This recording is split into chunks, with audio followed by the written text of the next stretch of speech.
Hello. When you first start Google Analytics, you're presented with a dashboard screen. This is an overview of what's been happening on your website over the last month.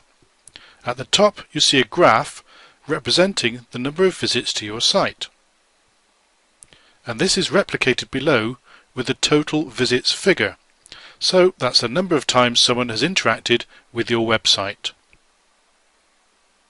The bounce rate is a percentage of those visits where the visitor instantly left the site, so a high figure is not good.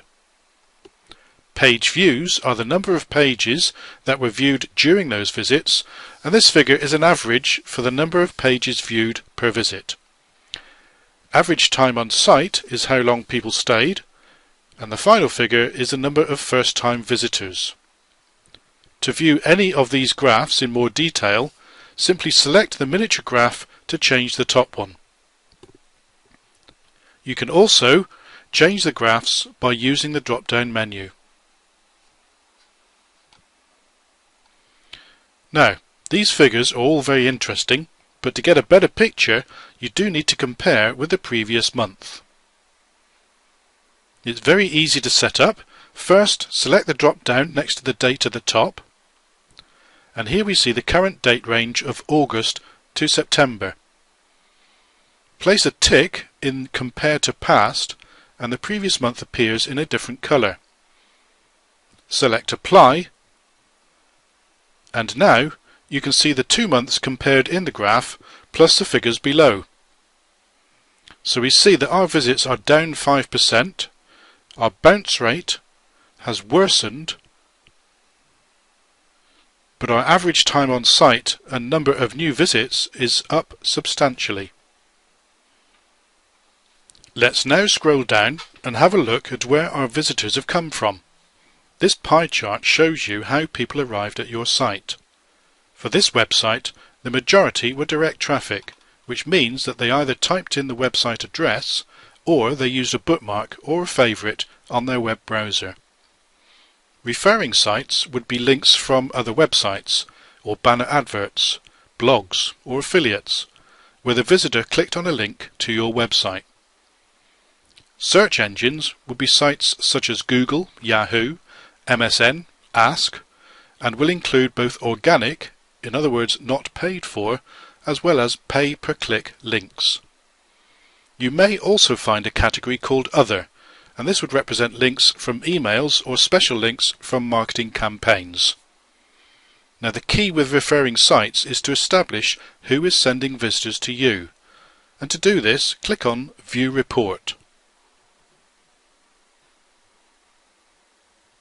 On this page we can see the pie chart again with links to direct traffic, referring sites and search engines. Select Referring Sites to see who is sending you visitors. You can then view the referring site by selecting the link next to the site name. So, visit them and find out why they directed their visitor to you.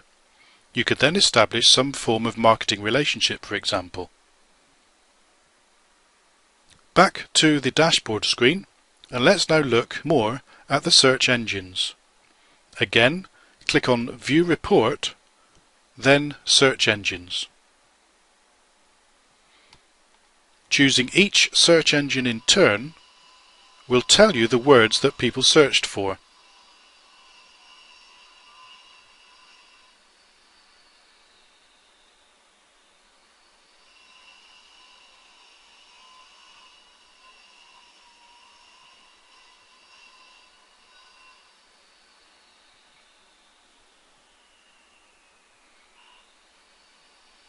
Once more, let's go back to the dashboard. The Content Overview section tells you the order of your most popular pages, and again, selecting View Report gives you more detail. If you then select View Full Report, you'll see more in-depth information.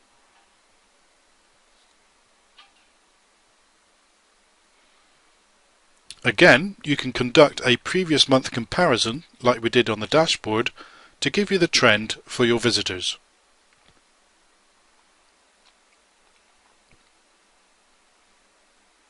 back to the dashboard again, and let's look at the map overlay. And this tells you where your visitors are located.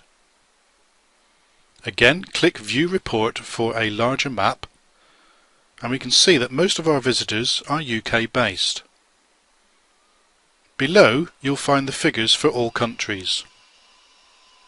Now, this is useful if you market overseas.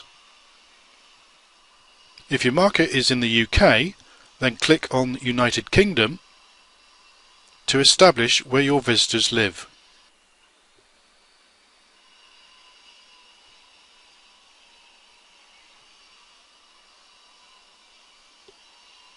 Select a particular town for more detail.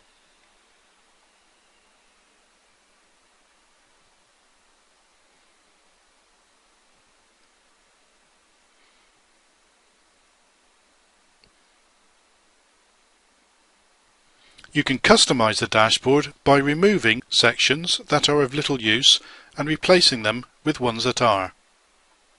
Let's replace the world map with one of the UK.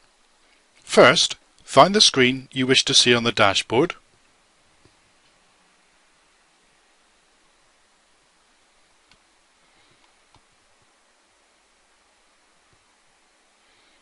Then at the top of the screen, select Add to Dashboard. It tells you that the report has been added, so then you click the link to take you back to the dashboard.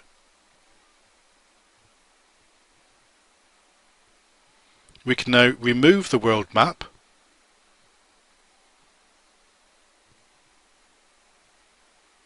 and then move the UK map in its place. That concludes our introduction to Google Analytics. Thanks for watching.